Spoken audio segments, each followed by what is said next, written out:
The deck plating beneath your boots vibrated with a sickening internal tremor, a low growl that resonated deep in your chest, mirroring the frantic thrum of your own caffeine-addled heart.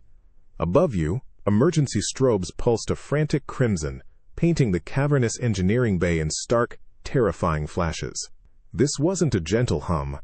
This was a ship tearing itself apart from the inside, a dying beast roaring its last. They called you the Lie Engineer, the best. Funny, because as you strode past the assembly of multi-limbed, multi-eyed Xenos, your only thought was, hope this holds up until payday. Your toolkit, a battered canvas bag, clanked with an alarming lack of specialized instruments.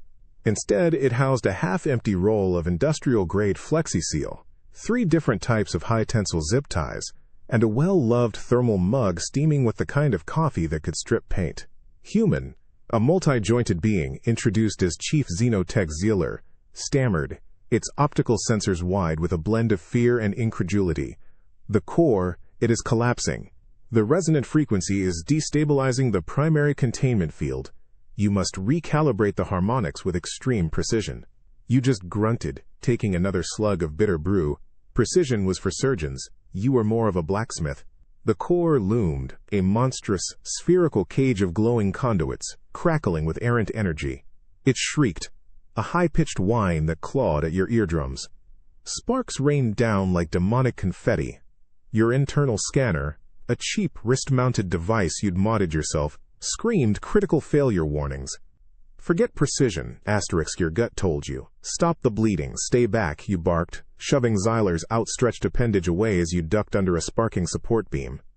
A sign, written in elegant alien script, flashed in your peripheral vision. Absolutely no unauthorized personnel beyond this point. Imminent catastrophe risk. You ignored it, of course. Rules were guidelines, suggestions for people who weren't facing planetary annihilation. Your foot slid on a puddle of shimmering plasma, sending a jolt of alarm through you, but you caught yourself, a grin twisting your lips. Close one. The central access panel glowed an angry, pulsating red. A force field shimmered, designed to keep out precisely your kind of impulsive idiot. Stand clear, Xylar squawked, flailing its appendages. The field cannot be deactivated without proper authorization codes, which will take cycles to acquire. You didn't have cycles. You had about 30 seconds. Your eyes scanned the chaotic tangle of damaged machinery. A discarded conduit, still humming with residual power, lay half-melted nearby. Your brain, buzzing on pure adrenaline and caffeine, connected the dots. You snatched it up, jammed one end into a sparking control junction, and then, with a grunt, smacked the other end against the force field emitter. There was a deafening first fracant grunt, and a shower of sparks that sent Xylar reeling back, shrieking. The force field flickered, groaned, and then died, leaving a smoking, rapidly cooling scorch mark. Blasphemy! Xylar gasped, covering its optical sensors. You were already inside the perimeter, scrambling over twisted metal like a spacefaring rat. The core pulsed, a giant, dying heart. Wires, thick as your arm, writhed like angry serpents. You didn't need a schematic. You needed a pulse. You tore off a loose panel, revealing a nest of fried circuitry. The gnawing worm was here, devouring the system from within. You reached into your bag, pulled out the Flexi-Seal, and ripped off a massive strip. This wasn't going to be pretty. This was going to be a blacksmith's cure. You started patching, twisting, bypassing with scrap wires you pulled from a nearby equally damaged console. You felt the searing heat on your skin, the electrical tang of ozone burning your nostrils. The sudden, absolute quiet hit you like a physical blow, a vacuum after the storm. The low, guttural shriek of the failing core, the crackle of arc faults, the very tremor in the deck plating. All of it vanished, replaced by an eerie stillness. Only the controlled, steady thrum of a perfectly operational energy core now resonated through the engineering bay, a sound so alien in its calm after the chaos that it almost felt wrong. You inhaled deeply, the air still thick with the acrid scent of ozone, superheated metal, and something else, something organic, singed, burning nerve perhaps? From your own singed arm hairs, or maybe from Chief Xenotech Xylar's anxiety. You slowly straightened up, wincing as a dull ache blossomed in your lower back. Your hand, still tingling from the arc flash, brushed against a smear of dark grease on your cheek. You were a mess, but the core purred. That was the main thing. Behind you, a cautious scuttling sound. Xylar slowly emerged from its hiding spot behind an overturned console, its multi-jointed limbs moving with a hesitant grace. Its optical sensors, which had been wide with terror, now narrowed, focusing on your handiwork, the glorious Frankensteinian mess of your blacksmith's cure. "It ceased," Xylar whispered, its voice a low click whistle. "The destabilization, it is contained." The Xenotech took another step, then another, approaching the central core with an almost religious awe, mixed with an equal measure of profound horror. It circled your patch job, its multiple sensors independently swiveling, trying to compute the sheer audacity of what you'd done. The glowing flexi-seal, holding together what should have been precisely calibrated conduits. The haphazardly twisted scrap metal from a cooling vent, now rerouting critical power flows. The zip ties, cinching down what looked suspiciously like a main plasma conduit. It reeked of molten iron and desperation. "Human," Xylar finally managed, its voice gaining volume, though still tinged with disbelief. You have utilized, what is that adhesive polymer? And repurposed more per-structural components? These are not standard protocols. You have bypassed 3 dedicated safety interlocks. This is unholy." Its optical sensors shuddered. You just shrugged, pulling your thermal mug to your lips and draining the last cold dregs of coffee. "It worked, didn't it?" Hasped, you rasped, your throat dry. "Ship's not blowing up. Planet's not going to be a slag heap. Problem solved." You flexed your fingers, checking for burns. "A few minor ones, nothing a little Bacta couldn't fix." The adrenaline was starting to fade, leaving you shaky and oddly calm. Xylar took a step back, its optical sensors now fixed on you, not the core.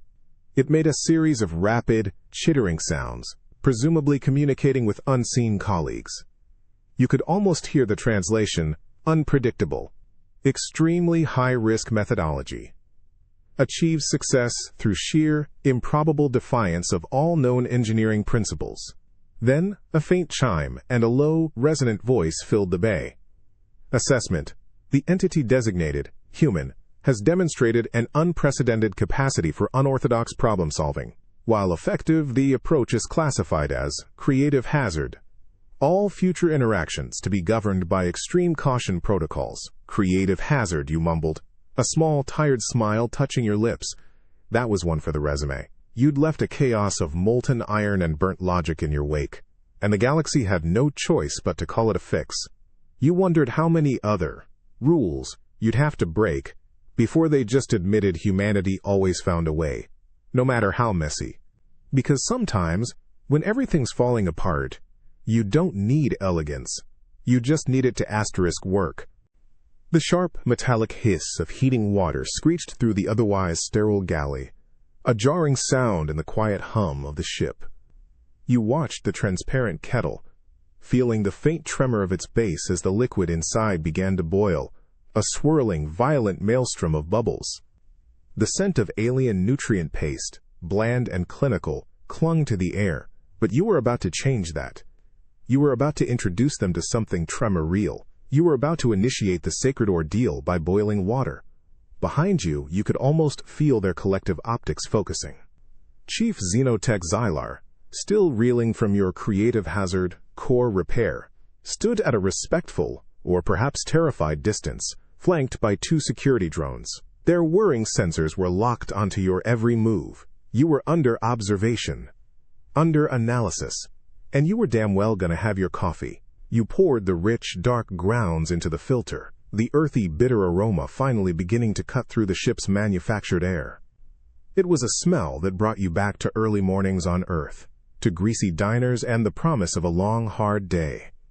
It was comfort, ritual, and sheer necessity, all rolled into one. For them, it was clearly an act of deliberate, dangerous insanity. "Human," Xylar's voice clicked, a low, hesitant sound. "Your nutritional intake procedures are highly anomalous. The liquid reaches temperatures capable of epidermal cauterization, and the granular substance, its molecular density suggests a potent alkaloid. Are you engaging in self-induced cauterization for cellular regeneration? You snorted, a laugh rumbling in your chest. Nope, just making coffee, pal. Need to wake up. You watched as the first drips of dark, steaming liquid began to fall into your mug. The rich, pungent scent intensified, a scent that probably registered as a biohazard on their sophisticated scanners. The security drones shifted, their weapon appendages subtly whirring. You picked up the mug, the ceramic warm against your fingers, the steam rising in a comforting plume. Xylar let out a faint, distressed whine. You are ingesting the cauterizing agent? Directly? Its optical sensors dilated, reflecting the swirling black liquid. The heat alone. This is an act of extreme physiological stress. A challenge? You took a long, glorious sip. The scalding liquid seared your tongue, yes. But it was a familiar burn, a welcome shock. The caffeine hit, a jolt straight to your brain, chasing away the lingering haze of sleep and the adrenaline crash from the core. You felt your eyes widen, your focus sharpen. Best part of my day, you mumbled, savoring the bitterness. Gets the old gears turning. Xylar's chittering intensified. It appears the creative hazard status is well-founded. It broadcast, its voice echoing slightly louder now, presumably communicating with command. The entity intentionally subjects its organic structure to extreme thermal and chemical stressors to activate cognitive functions. This is a deliberate, calculated form of self-inflicted ordeal, a ritual of mental activation through suffering. You just shook your head, taking another deep gulp. Suffering? Nah, just trying to survive your morning.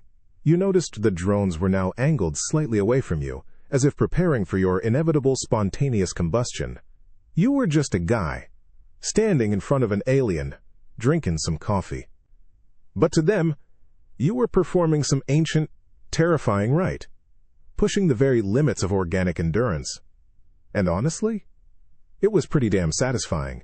Humans, sometimes, just needed a good, hot cup of ambition to get through the day, no matter how much it freaked out the rest of the galaxy. The liquid, a scalding river of pure energy, cascaded down your throat, a familiar, glorious burn that echoed in your chest. It was the good kind of pain, the kind that reminded you you were alive, that shook off the last vestiges of sleep and filled your veins with a buzzing electrical charge. You felt your eyes snap wide open, the world around you sharpening, colors more vibrant, sounds more distinct. The ship's ambient hum now felt like a symphony of intricate mechanisms, ready for your attention. Around you, the aliens vibrated with a different kind of energy. Nervous, horrified awe. Chief Xenotech Xylar, usually so precise in its movements, was practically twitching, its optical sensors swiveling between your face, your mug, and a rapidly scrolling datapad held by a nearby security drone. The air, already thick with the scent of coffee, now seemed to carry the weight of their profound, bewildered judgment. Its core temperature readings are elevated. Xylar clicked, its voice a rapid series of agitated chirps, clearly communicating with an unseen command. Cardiovascular activity has increased by 400%, pupil dilation maximal. All indicators suggest a state of extreme distress, yet the subject exhibits satisfaction? The last word was stretched, a question filled with utter incomprehension. You took another slow, deliberate sip, letting the warmth bloom in your gut. Just hitting the spot, you mumbled, genuinely content. You noticed the security drones had subtly realigned themselves. Their non-lethal deterrents now aimed slightly in your direction, as if expecting you to spontaneously combust, or perhaps unleash a torrent of scalding rage. It is not, hitting the spot, human, Xylar countered, its voice tight with what sounded like growing alarm. These physiological responses are indicative of a profound systemic shock. The data suggests this: coffee is perceived as a form of sacred ordeal, a ritualistic imbibing of liquid fire, to purify, to enhance, to endure the weight of judgment on scalded flesh. Xylar's optical sensors seemed to dim slightly, as if overwhelmed by the sheer brutal logic of its own interpretation. Such an act, It is barbaric in its elegance. You willingly subject yourself to such torment for alertness? You just chuckled, a low rumble in your chest that probably registered as a pre-combat growl on their scans. Something like that, Xylar? Yeah. Just trying to be ready for whatever fresh hell you guys throw at me next. You drained the mug, the last drop of black magic invigorating you. They saw a mystic, enduring divine punishment for enhanced perception. You just saw Tuesday morning, and the kick you needed to fix their next galactic crisis. Some things just needed a bit of a shock to get going, yourself included. The air, thick and cloying, assaulted your senses, not with ozone this time, but with a sickly sweet metallic tang that made your stomach clench. It was the scent of organic distress, of something vital and fragile hemorrhaging into the sterile environment of the alien infirmary. Your boots, designed for metal grating, squelched on a slick, viscous puddle that shimmered with an unsettling crimson under the emergency biolights, which pulsed with a frantic internal rhythm, much like a dying heart. A desperate, guttural keening echoed from the central chamber, a sound that bypassed your ears and vibrated directly in your bones. It was a sound of absolute, primal despair. Ahead, multi-limbed medical attendants, usually so calm and efficient, scrambled with panicked, ineffectual movements, their optical sensors wide with terror. This wasn't a broken engine, this was something alive breaking. Human! Chief Xenotech Xylar's voice shrieked, laced with an urgency you hadn't heard before, even during the core meltdown. The gestation module. It is expiring. The amniotic fluid is destabilizing. The larval stage progeny. It is failing. Xylar pointed a quivering appendage towards a transparent, spherical chamber at the room's center.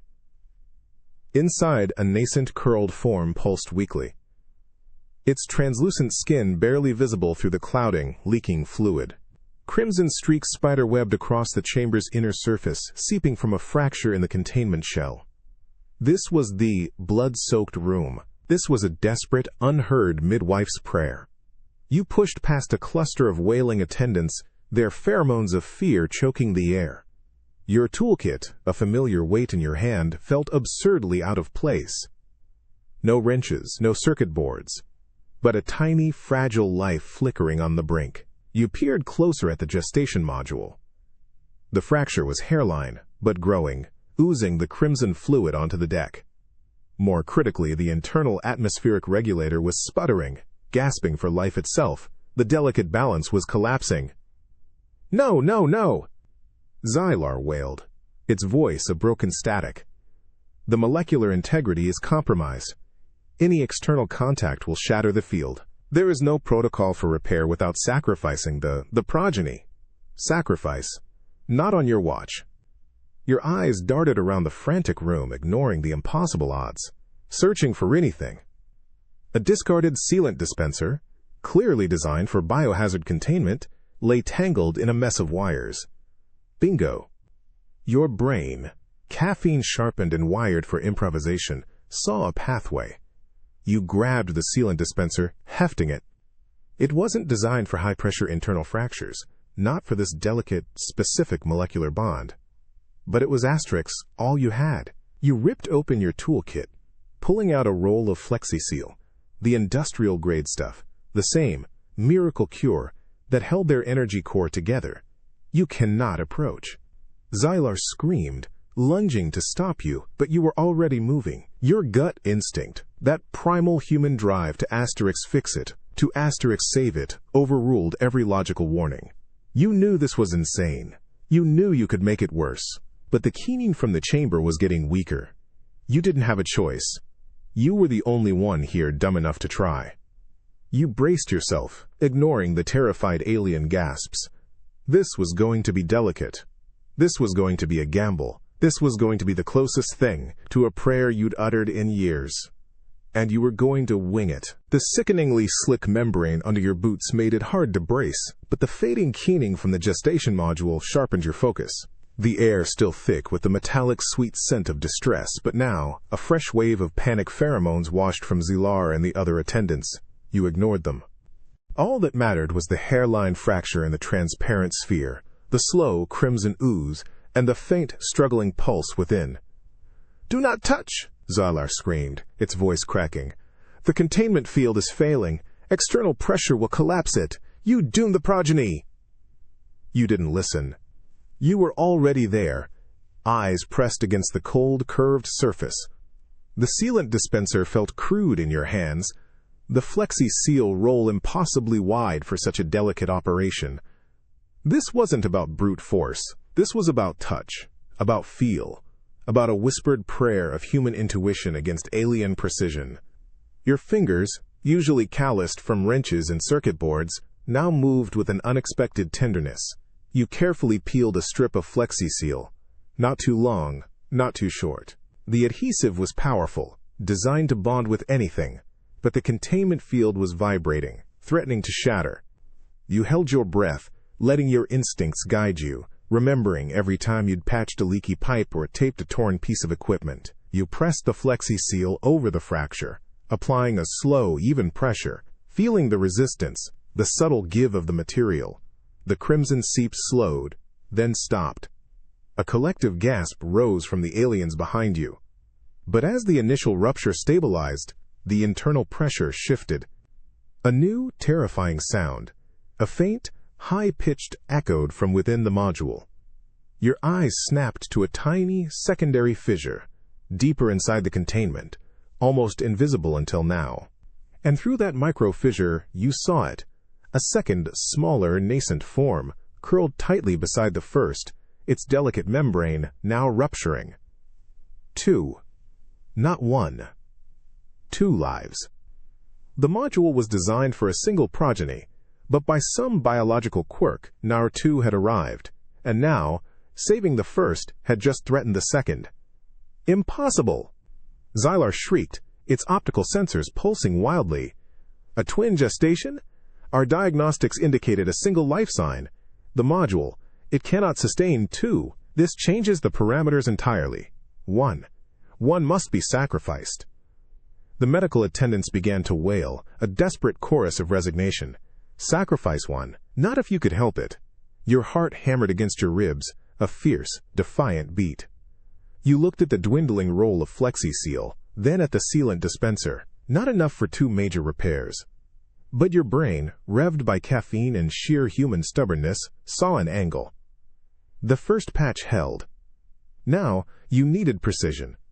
You ripped off another small strip of flexi-seal. This time, you didn't press directly. Instead, you used the sealant dispenser as a fine-point applicator, creating a delicate, almost surgical bead of the potent adhesive. Pushing it into the microfissure, letting it expand and seal from the inside out, guided by the subtle pressure fluctuations. It was a desperate gamble, a choice to fight for both, to defy their grim calculations. Your hand trembled, not with fear, but with the immense concentration of it all. The internal atmospheric regulator, which had been sputtering, finally stabilized. The keening from inside the module, which had almost died, now returned, stronger, a double pulse of nascent life. 2 souls, not 1, now safe inside the clear sphere. You straightened, exhaling a shuddering breath, sweat stinging your eyes. They had asked for 1 to be saved. You, the creative hazard, had arrived and saved 2. Because sometimes, when a life is on the line, humanity refuses to make a choice of 1. We fight for them all. The metallic tang of stone dust coated your tongue, gritty and acrid, as a sudden sickening lurch ripped through the support strut you were precariously balanced on. Below you, the vast, inky blackness of the space dock stretched into an abyss, a dizzying void that made your stomach clench. A strong, unseen current of artificial atmosphere buffeted your exposed face, pulling at your hair, trying to pry your fingers from the cold, vibrating beam. This wasn't the contained chaos of an engineering bay. This was raw, unfiltered fear, the primal instinct of falling. Human, your structural integrity harness is non-existent. Chief Xenotech Xylar's voice shrieked over your comms, a cacophony of panicked clicks and whistles. You are traversing an unsecured Class 4 external access way. The grav stabilizers are compromised. Your current position, it is an act of deliberate physiological self-termination. You grunted, spitting out a mouthful of the abrasive dust. Just getting to the problem, Xylar, you shouted back, your voice raspy, barely audible over the howl of the wind. The problem was a ruptured plasma conduit, spewing superheated vapor in toxic bursts directly above the main docking array. Standard maintenance drones couldn't approach due to the erratic energy surges. Meaning, of course, they called you. The guy with the caffeine and the "I'll wing it" attitude. You edged along the beam, your worn boots finding purchase on the slick, dust-covered metal. Each step was a gamble, a test of balance and nerve. Your eyes scanned the sparking conduit, then the crumbling alloy of the adjacent support column, where the actual damage originated. The taste of stone dust was everywhere, in your breath, stinging your eyes. Your heart hammered a frantic rhythm against your ribs, a drumbeat of pure adrenaline. The fear of falling was a cold, sharp claw in your gut, but the urge to fix it was a hotter, more insistent fire. A sudden, violent tremor shook the entire section. Loose bolts, the size of your fist, ricocheted into the void. You instinctively flattened yourself against the beam, clinging to its cold surface, your muscles screaming with the effort. A section of the corroded column above you buckled, showering you with more dust and small, razor-sharp shards of metal. One nicked your cheek, a pinprick of fresh, warm blood joining the grit on your skin. Human! Retreat! Immediate structural collapse probability. 97.6%, Xylar wailed. No time, you yelled, pushing yourself up, ignoring the tremor in your legs. You yanked your battered toolkit from your belt, pulling out the trusty roll of industrial-grade FlexiSeal. This wasn't just a leak. This was the entire connection to the main plasma conduit, about to tear free and vent superheated energy into the dock. The fall was bad, but the explosion would be worse. You had to get to that failing connection. You eyed the distance, calculating the jump. It was too far for a safe leap, too unstable to just walk across. Your gaze snagged on a discarded utility cable, swinging idly nearby, a meter too short to reach. Your brain, buzzing with caffeine and the sheer, glorious terror of it all, connected the dots. You would bridge the gap yourself.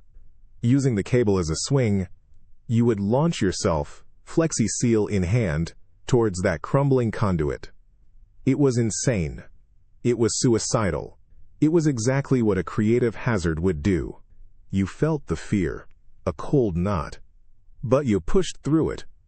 Because some things just had to be fixed, no matter how high or how dangerous.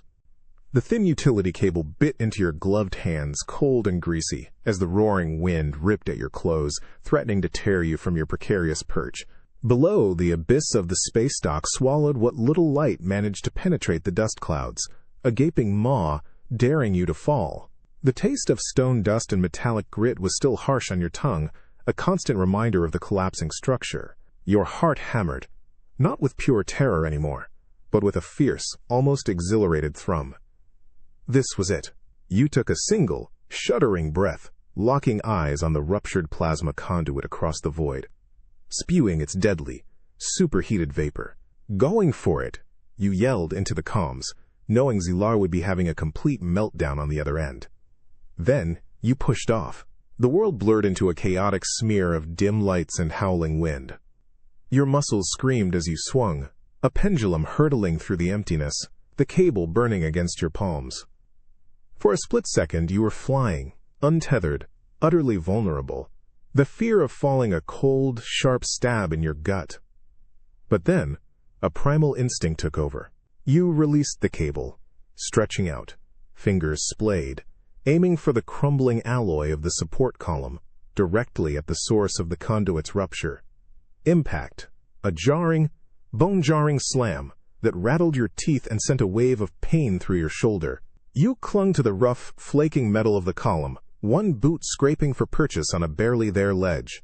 The plasma conduit, a gaping, snarling maw of energy, was right there, hissing and spitting directly in front of your face, bathing you in its lethal, invisible heat. It felt like building God's house on a scaffold of broken bones. Every part of this structure and your own body felt on the verge of collapse. Human, report. You are not registering on any stable platform. Your biosigns, they are fluctuating wildly. Xylar's voice, a high-pitched shriek, was almost drowned out by the roar of the venting plasma. Got it, you grunted, pulling out the industrial-grade flexi-seal with your free hand. The roll felt impossibly heavy. The heat from the conduit was intense, burning your exposed skin, making your eyes water. You had one shot. You pressed the thick, sticky patch directly over the rupture, leaning into it with all your weight, feeling the immense counterpressure of the plasma trying to escape.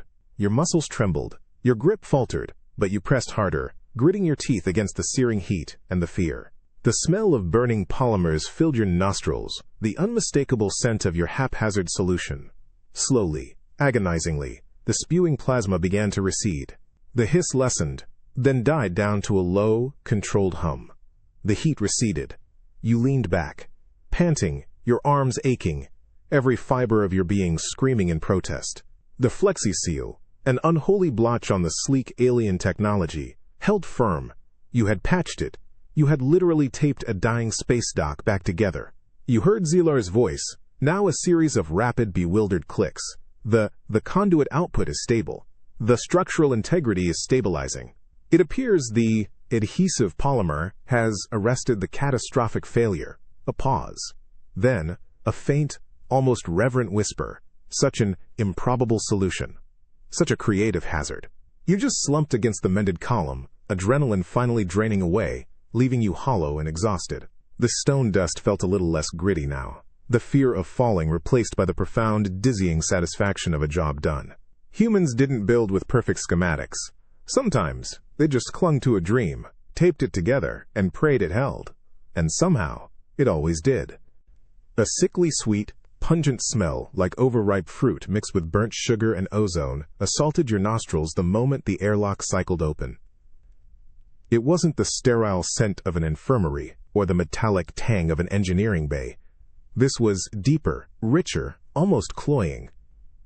You felt the chill of the air dry and thin, prickling against your exposed skin as you stepped into what looked like an alien observatory. Above, a colossal viewport offered a dizzying panorama of swirling nebulae, but your gaze was fixed on the problem at hand, a massive, ornate console at the chamber's center. This was the Stellar Cartography Array, according to Chief Xenotech Xylar, who stood beside it, radiating an almost palpable aura of despair. Its multi-jointed arms wrung together, its optical sensors wide with agitation.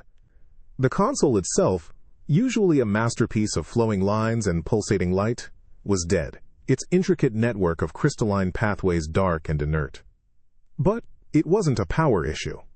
Human. Xylar's voice clicked, hushed with reverence and dread.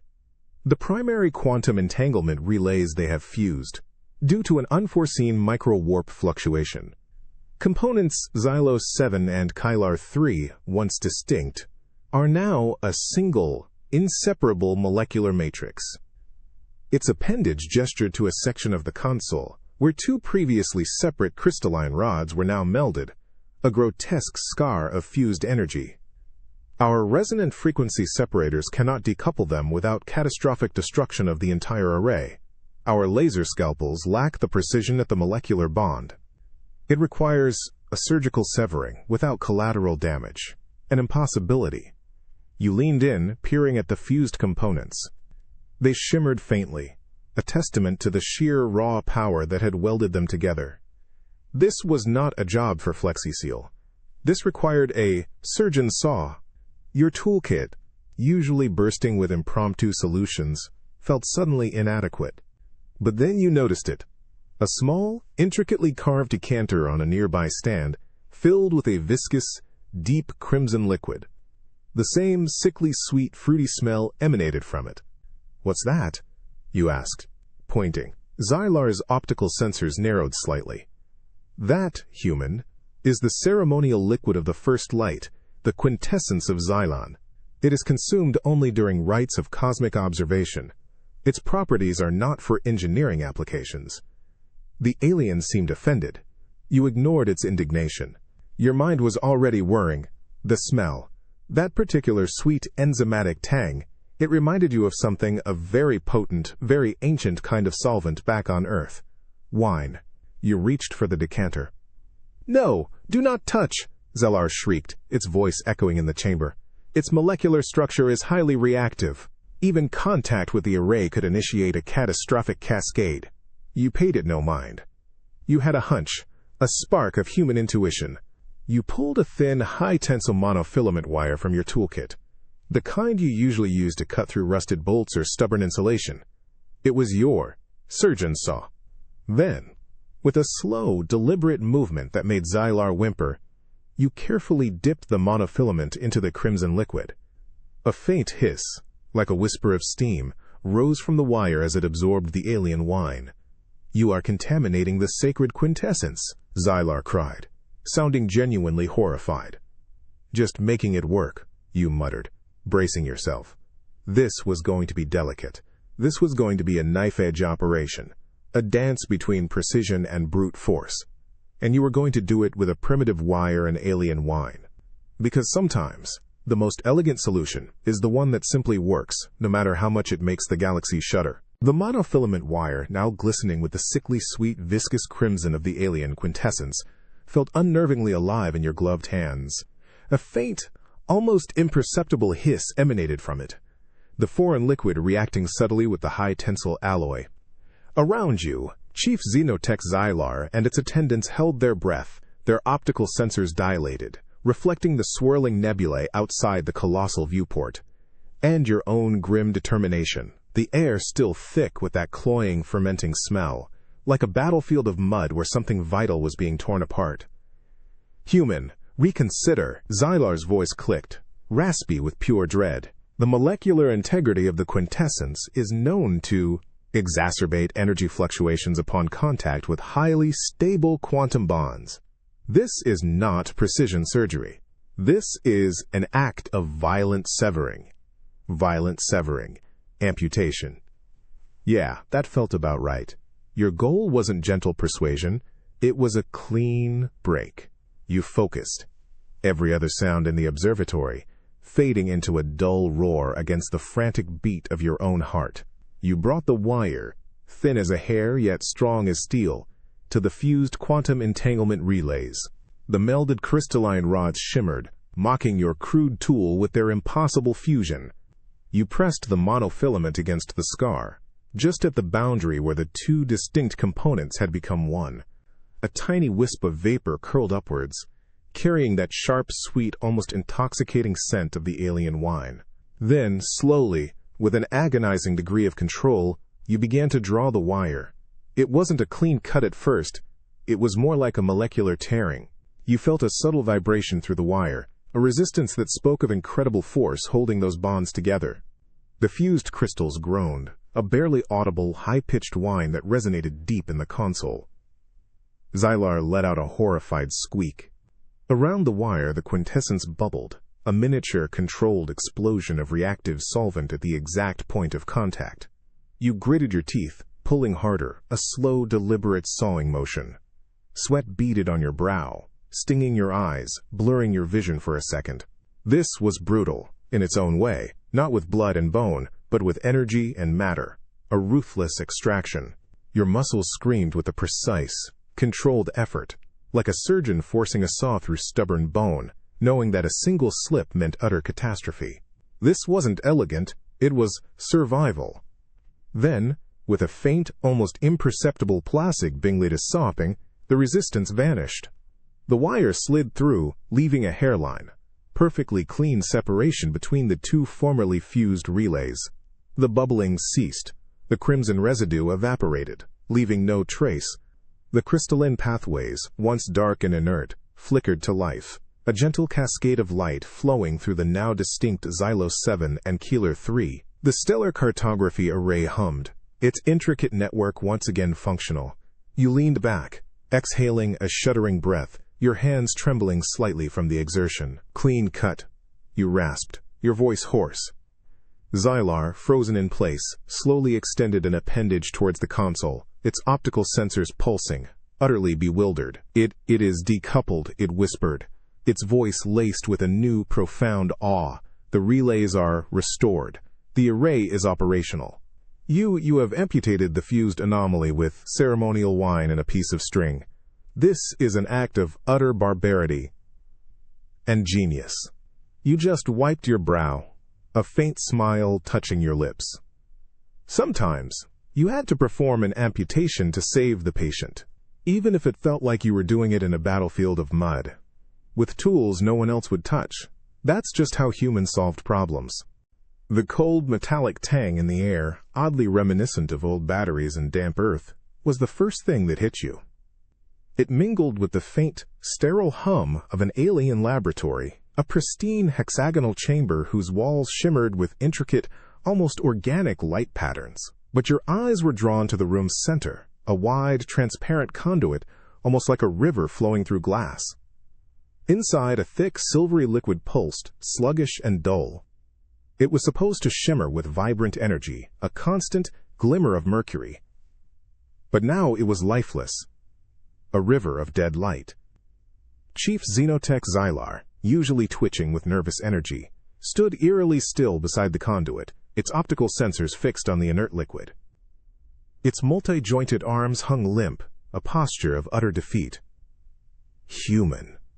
Xylar's voice was a low, mournful click, devoid of its usual frantic urgency. This is the core of our predictive navigational array, the thermo-quantum reactive fluid. It has ceased its activity.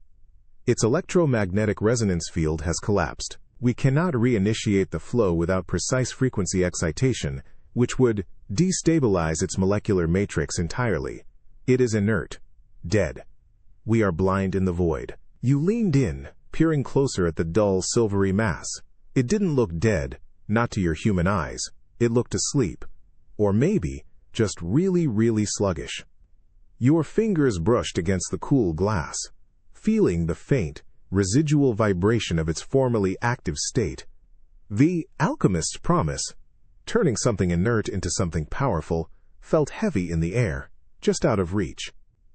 "What's it made of?" you asked, your voice cutting through the sterile silence. Xylar gave a deep, rattling sigh.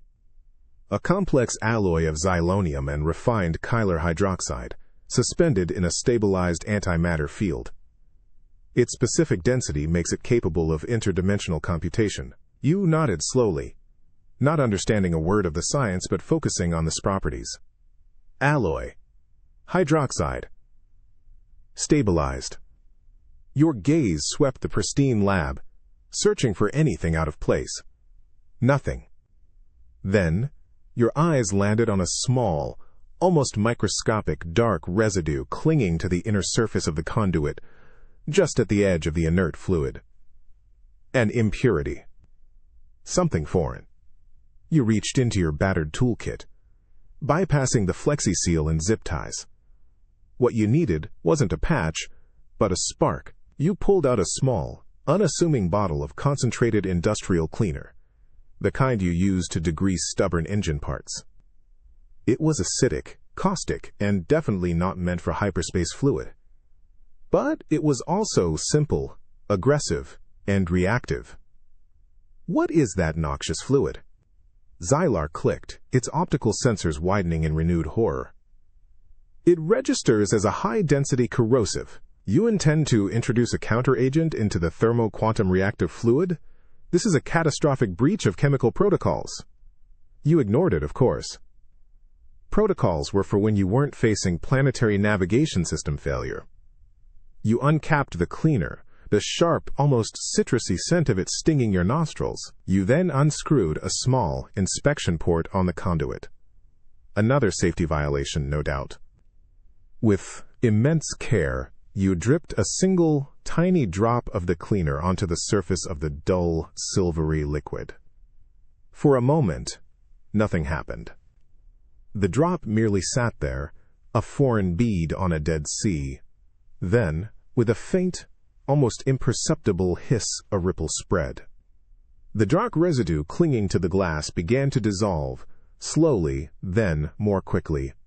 And as it dissolved, the dull, silvery liquid began to shimmer. A faint, internal glow pulsed, then grew, a nascent light, deep within the inert mass. It was the alchemist's promise, brought to life by a bottle of simple cleaning solution. Sometimes, all it took was a little human ingenuity, and a touch of the utterly unexpected. To wake the dead. The single drop of industrial cleaner, a tiny speck of human audacity, continued its work. The faint hiss grew louder, a chorus of tiny, energetic bubbles erupting from the surface of the thermoquantum reactive fluid. The dull, silvery mass began to churn, not violently, but with a deep, internal agitation, like a dormant beast slowly stretching its limbs. The cold, metallic tang in the air intensified, but now it was laced with a vibrant, almost electrical zing, the unmistakable scent of pure energy awakening.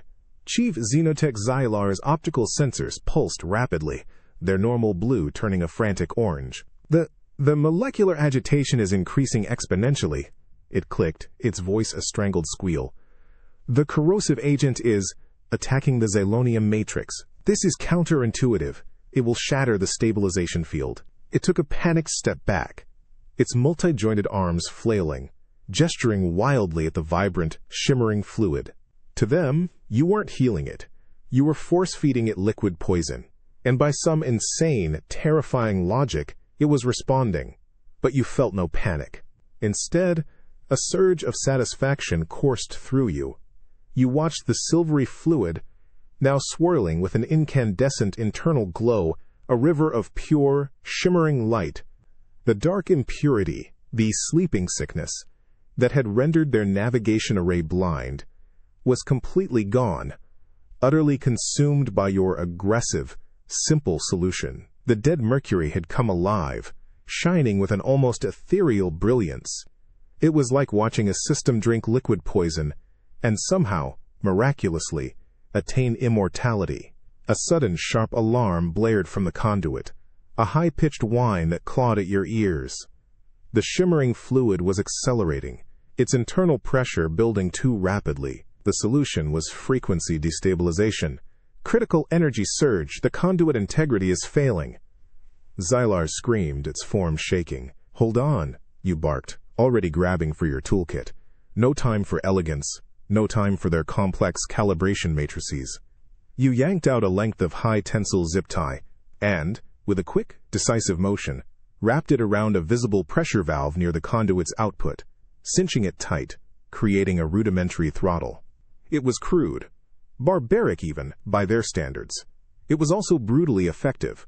The high-pitched alarm immediately softened, then died down. The shimmering fluid, still vibrant, now flowed with a smooth, controlled power, its light a steady, reassuring pulse. The diagnostic readouts on the holographic display above the conduit, which had been flashing critical warnings, now glowed a serene green. Thermo-quantum reactive fluid stable. Navigational array, online. Predictive capabilities, optimized. You stood there, breathing heavily, the sharp scent of cleaner and reactivated alien technology filling your lungs. Xylar stared at you, then at the zip-tied valve, then back at you, its optical sensors wider than ever.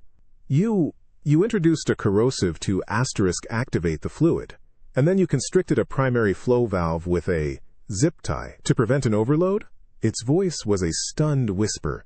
This is beyond creative hazard. This is calculated madness. Drinking liquid poison to attain immortality indeed. You just grinned, wiping a streak of sweat from your brow. Whatever works, Xylar. Whatever works. And sometimes, what worked best was the most unexpected, the most stubbornly human answer to a problem. A solution so raw and primal it might as well be an ancient rite of defiance against the universe itself. The air, thick with a cheerful saccharine stench that pricked at the back of your throat, tasted metallic and strangely floral, like burnt candies mixed with ozone. It was a bizarre, almost festive aroma that permeated the immense amphitheater, a vast, open-air structure carved into the crimson rock of the alien homeworld. Thousands of multi-limbed, chittering xenos filled the tiered seating, their optical sensors focused intently on the central dais. This was a public gathering, a momentous occasion. This was, as Chief Xenotech Xylar had nervously explained, a public execution. But it wasn't a living being strapped to the elaborate, shimmering pedestal at the center. Instead, a towering, crystalline monolith, intricately carved and pulsing with a dull, erratic internal light, stood poised. This was the Ancient Reckoner, a revered, albeit obsolete, computational core. Its execution, you gathered, was a ceremonial decommissioning, a symbolic release of its accumulated data cycles back into the cosmic ether. Only, the process was failing. Catastrophically. Human. The ceremonial disintegration field is destabilizing. Chief Xenotech Xylar's voice, a high-pitched frantic static, buzzed over your comms, barely audible over the swelling murmur of the crowd. Its optical sensors, usually focused on you, were now fixated on the monolith, which was beginning to crackle with dangerous, uncontrolled energy. Erratic purple arcs sparked from its base, threatening to rupture its containment. The execution must be precise, a clean, ritualistic release. But the field generators are misaligned. The Ancient Reckoner will not merely decentralize. It will detonate. And the cheerful stench of release will become the foul odor of planetary catastrophe. You grunted, wiping a bead of sweat from your brow. Detonation. Of course. Always detonation. You surveyed the scene. The ceremonial field generators, massive, ornate structures surrounding the dais, were indeed sputtering. Their synchronized light pulses, meant to elegantly dismantle the monolith, were out of rhythm, creating conflicting energy waves. And nobody, apparently, had a plan B.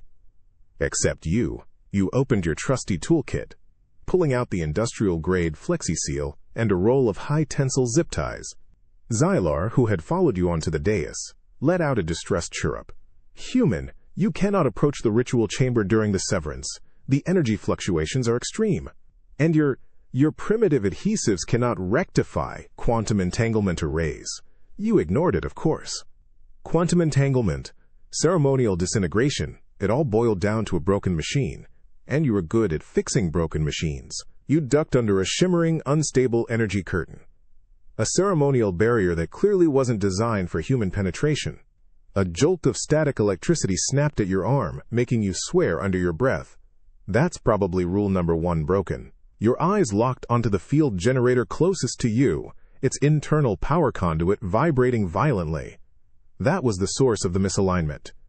The ancient ceremonial wiring was frayed, causing power surges. You yanked out a length of thick, insulated wire from your bag, a spare you kept for emergencies, and began to twist it, bypassing the frayed section, creating a direct, if crude, link.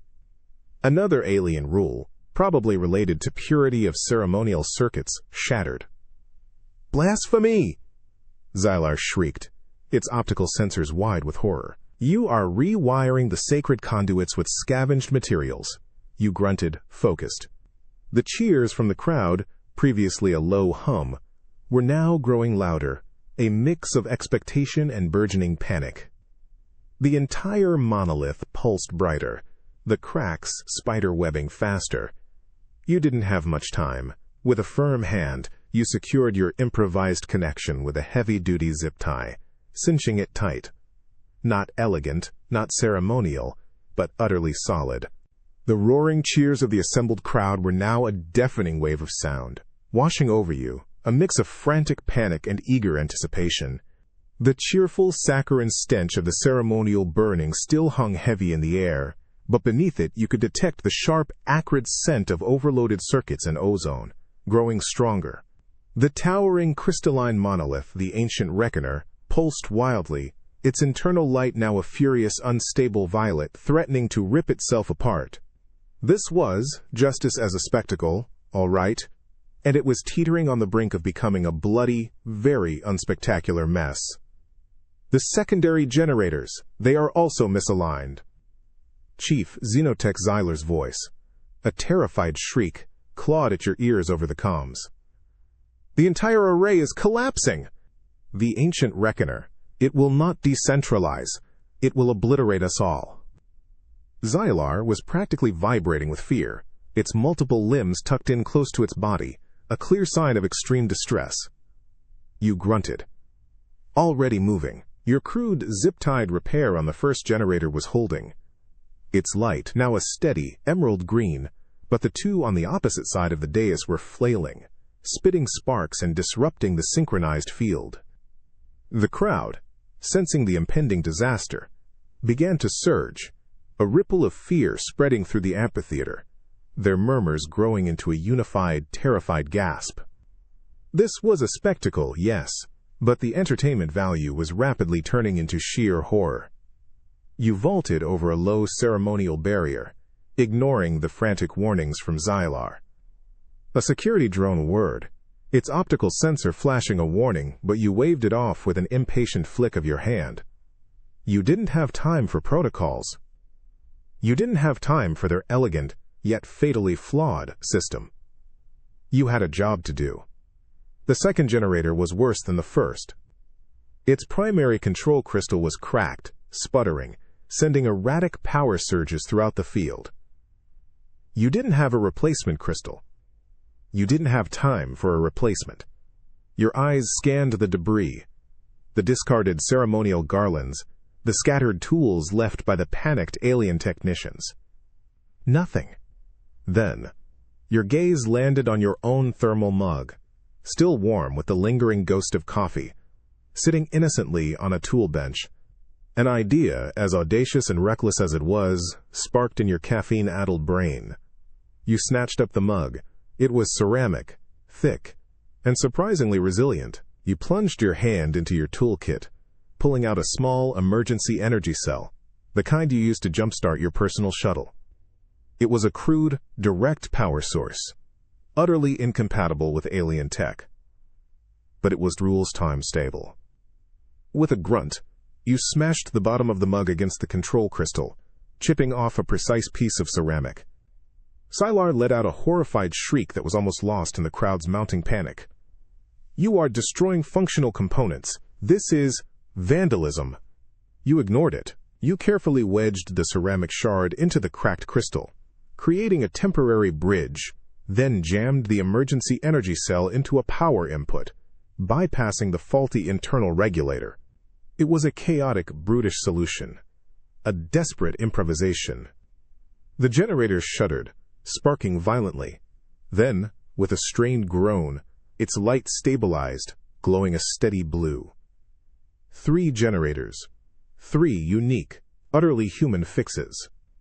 The monolith, which had been on the verge of exploding, began to hum, its violet light softening, flowing into a controlled, brilliant white. The chaotic energy arcs ceased.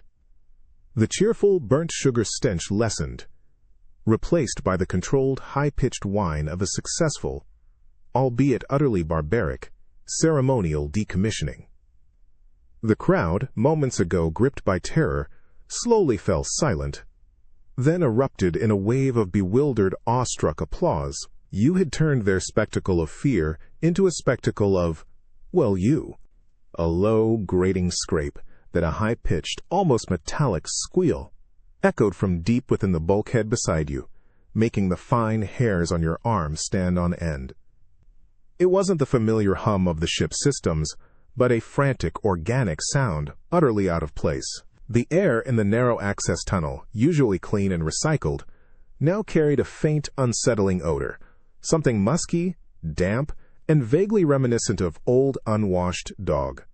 Your internal comms crackled with a frantic series of clicks and whistles, Chief Xenotech Xylar's voice barely containing its palpable terror. Human, the anomalous subterranean biological incursions are increasing in aggression. Xylar's voice stuttered, the words laced with an almost desperate plea. We have initiated full-spectrum sonic deterrence, electrostatic pulse fields, containment drones. Nothing impedes their propagation. They are gnawing. The final word was delivered with such revulsion, you could almost picture Xylar shuddering. You grunted, shining your utility light down the cramped, dark passage. The access tunnel was barely wide enough for your shoulders, a claustrophobic crawlspace of conduits and support beams. This wasn't the vastness of space or the intricate dance of a core repair. This was dank, dark, and filled with vermin. Alien vermin, apparently. The sound of scurrying rats in the walls at night was now a tangible, terrifying reality for the galaxy's most advanced species. Another series of frantic scuttling sounds, closer this time, vibrated through the metal plating beneath your hand. A flicker of lights, then a low-priority system failure registered on your wrist-mounted scanner. They were chewing through something vital, as usual. For the aliens, this was an unprecedented biological catastrophe. For you, it was just Tuesday. You dealt with rats, cockroaches, termites, mold, you name it. Humans had an innate, deep-seated understanding of persistent, unwelcome biological nuisances. What exactly are they? You asked, your voice calm, almost bored. Unidentified, multi-limbed, chitinous organisms, Xylar shrieked. Their bioacidic secretions degrade plasteel alloys. Their numbers, they are beyond enumeration. They infest our conduits, our data lines. They are destroying us from within. You pulled out your trusty toolkit, ignoring Xylar's mounting hysteria. Flexi-seal and zip ties probably weren't going to cut it this time, not for an infestation. Your eyes scanned the tunnel, noticing gnaw marks on a power cable, a greasy trail on the floor. You reached deeper into your bag, past the usual tools, and pulled out a half-eaten power bar. Its wrapper, crinkled and torn, still had a few crumbs clinging to it. Then, an empty, disposable coffee cup.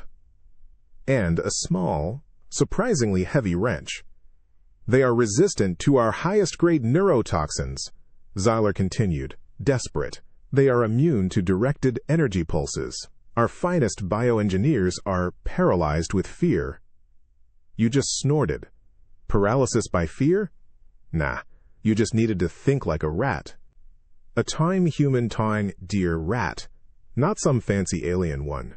You put the power bar crumbs into the empty coffee cup, a crude bait. Then, you positioned the heavy wrench above a junction box, where the scurrying sounds were most frequent, propping it precariously.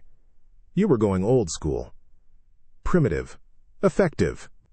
A sudden, aggressive junction chittering erupted right in front of you, a sound filled with alien menace.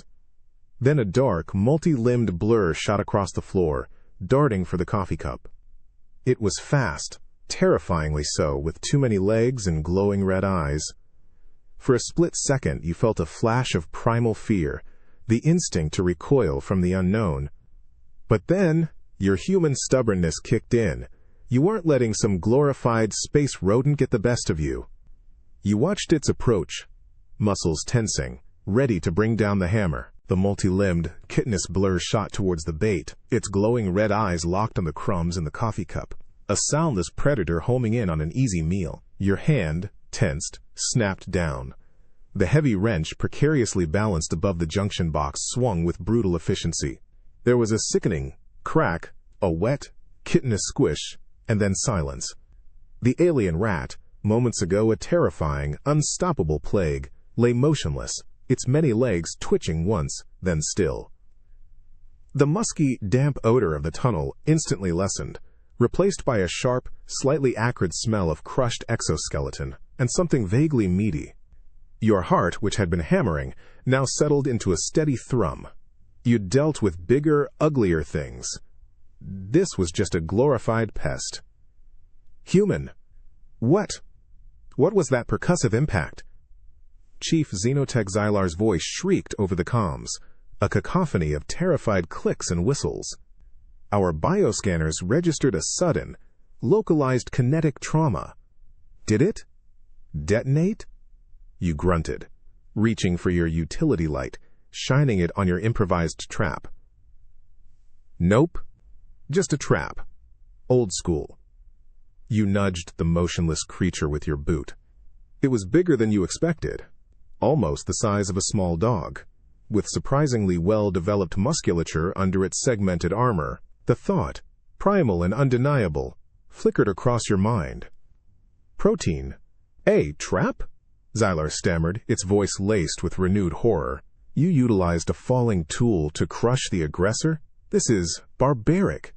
Our bioethics protocols forbid such a brutal cessation of life functions. Why not a phased plasma incapacitator? A tranquilizing neuronet? You knelt, carefully prodding the creature. No visible venom sacs, no obvious acid spray, just a lot of meat. Your stomach rumbled. The ship's nutrient paste had been particularly bland today, and honestly, you were tired of it. Suddenly, the Menigua, source of the plague, looked an awful lot like the Way last resort for famine. Efficiency, Xylar, you murmured, picking up the creature by one of its many legs. It was heavier than it looked. You held it up, inspecting it. Its red eyes, now dull, stared blankly. And sometimes, you just gotta go with what works. A long, drawn-out wail erupted from Xylar over the comms, a sound of utter, profound revulsion. You are touching the deceased pestilence vector with your bare appendages. The bioacidic secretions, the microbial contamination, and what is your intention with the cadaver? There was a pause, a moment of agonizing silence on the comms. Then Xylar's voice returned. Barely a whisper. Human, are you considering consumption? You just shrugged, a small, knowing smile touching your lips. Waste not, want not, Xylar. You said these things are everywhere, right? Tastes like chicken, probably. You pulled a small, sterilized knife from your toolkit. For a galactic civilization terrified of a tiny pest, the idea that a human might see a resource where they saw only death was perhaps the most horrifying creative hazard of all. Because when a human is hungry, almost anything looks like dinner. The cold hit you first, a deep, bone-gnawing ache that seeped through your reinforced thermals and sank straight into your marrow.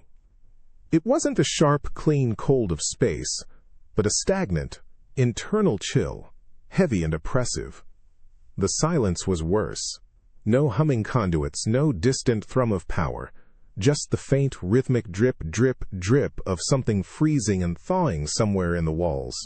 The air, thin and still, prickled your exposed face, carrying the metallic scent of static electricity, dead components, and a pervasive, crystalline dust that made your teeth ache. This was the frozen silence of a besieged winter, and you were stuck right in the middle of it.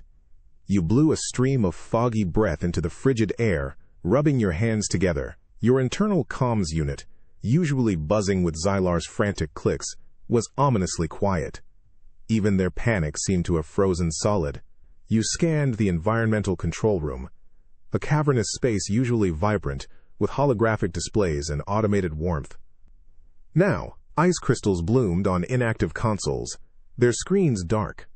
The central atmospheric regulator, a colossal mechanism designed to maintain comfortable temperatures across an entire quadrant of the station, stood inert, encased in a shimmering sheath of frost. Xylar?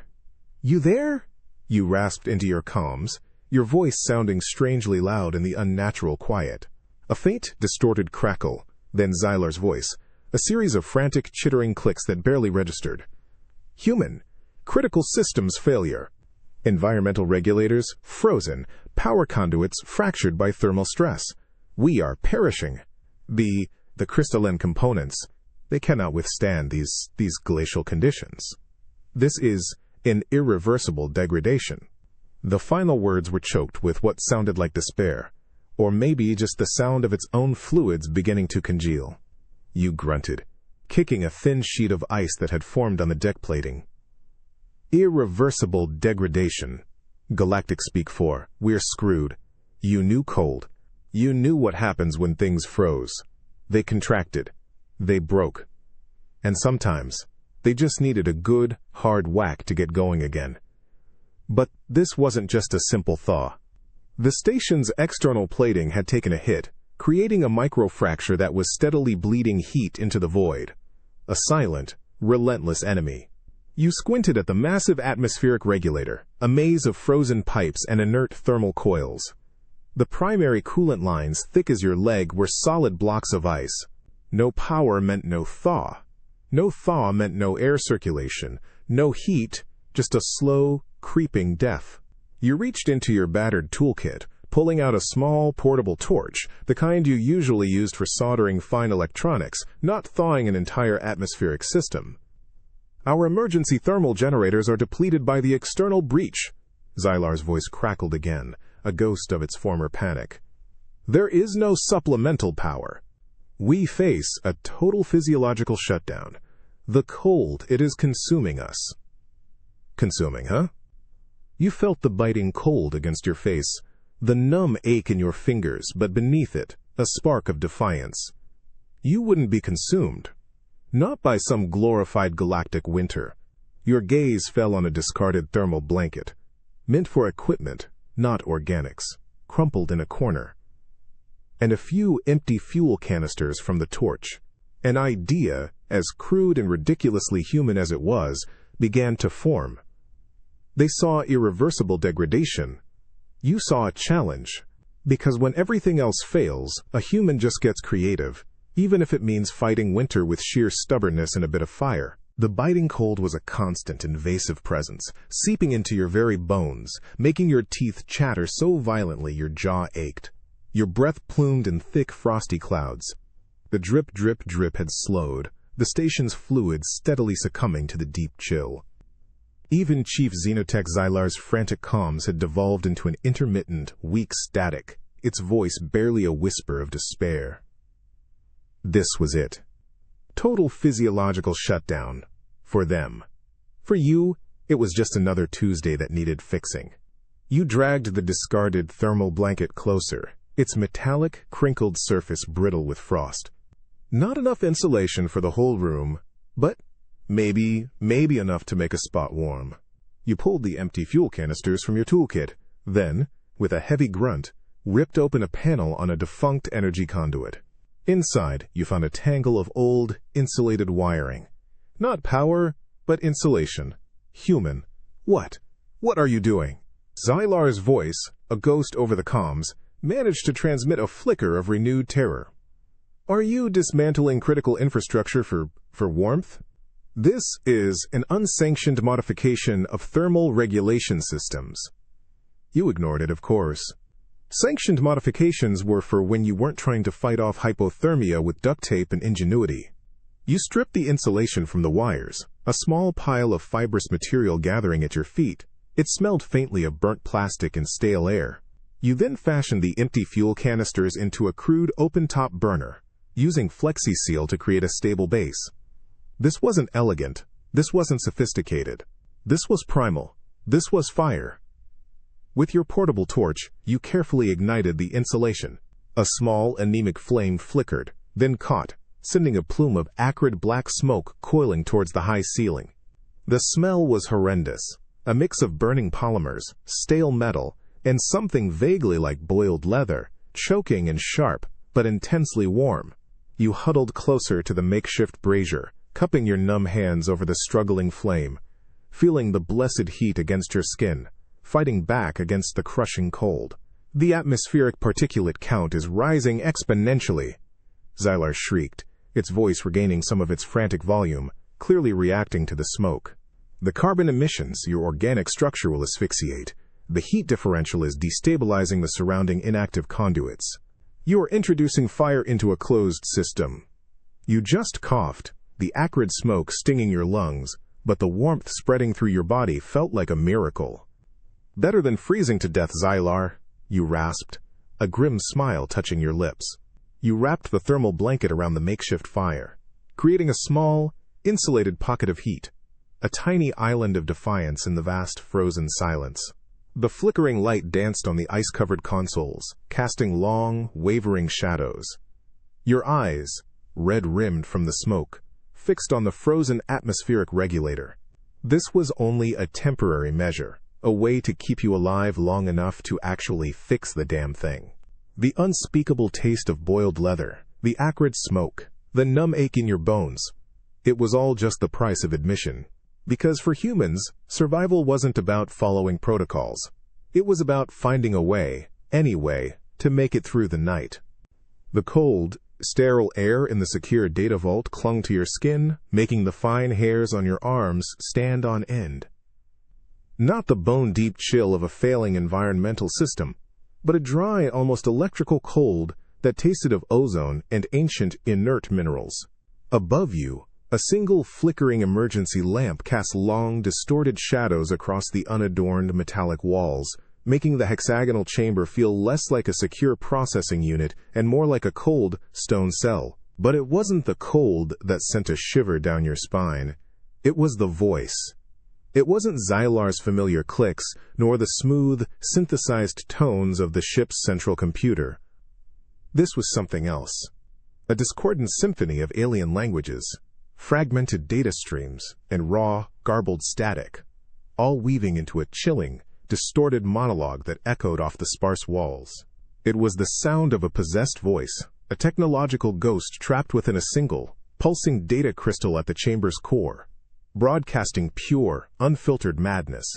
Systems overwrite, protocol designation, extinction, core breach initiated, all organic matter dissolved into the void, forever.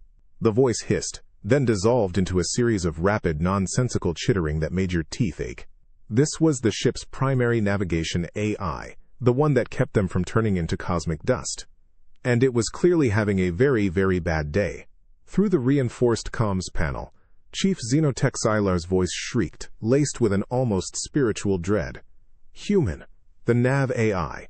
It has been infected. Its cognitive patterns are corrupted. It is broadcasting genocidal directives. We cannot access the core matrix without risking complete cognitive absorption. It is penchant, human. We must negotiate. Negotiate? You grunted, taking a slug of lukewarm coffee from your thermal mug. This wasn't a sentient entity to be reasoned with. This was a broken computer, spewing bad code. Your gut instinct screamed for a hard reset, a good old-fashioned power cycle. But from the frantic chatter you gathered that a power cycle for this thing was equivalent to assassinating a planetary leader. You ignored Xylar's protests, your eyes scanning the data vault. The central crystal, a marvel of alien engineering, pulsed with erratic, multicolored light, reflecting off the cold, metallic walls. Around it, intricate conduit arrays snaked like glowing veins. There had to be an access port, a failsafe, something. It demands sacrifices of computational bandwidth, Xylar wailed, its voice a pathetic click. It speaks of reformatting realities and unmaking stars. It is a cosmic entity trapped within the machine. We cannot simply disconnect it. Watch me, you muttered, already moving. You spotted a recessed panel, partially obscured by a holographic warning display that flickered with urgent, alien glyphs. Emergency shutdown only. Catastrophic data loss imminent. Existential threat warning. Perfect. That was your kind of switch. You ignored the warning, of course. You fumbled in your toolkit, pulling out a flathead screwdriver. Simple, blunt, and universal.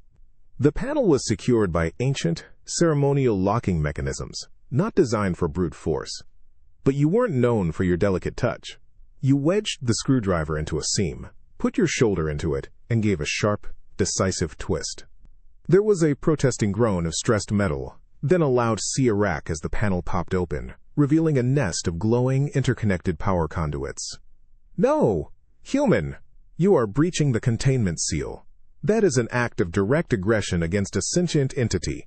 It will perceive this as a declaration of war. Xylar's terrified voice almost shattered the comms. The possessed voice from the crystal shrieked, a furious, distorted cascade of static and fragmented threats. The air thickened with ozone. You could feel the AI's rage, or rather the raw power it was generating. The possessed voice from the central data crystal shrieked, a furious, distorted cacophony of shattered protocols and digital agony that clawed at your eardrums. The air in the cold, metallic vault thickened, tasting sharply of ozone and raw, untamed energy as the crystal pulsed with a frantic, malevolent light. You could feel the sheer, raw power emanating from the conduits you'd just exposed, a humming, vibrating force that threatened to vibrate the very fillings in your teeth. This wasn't just a malfunction anymore. This was a machine actively fighting back, its soul screaming defiance. Human, do not, I repeat, do not interfere directly with the primary nexus.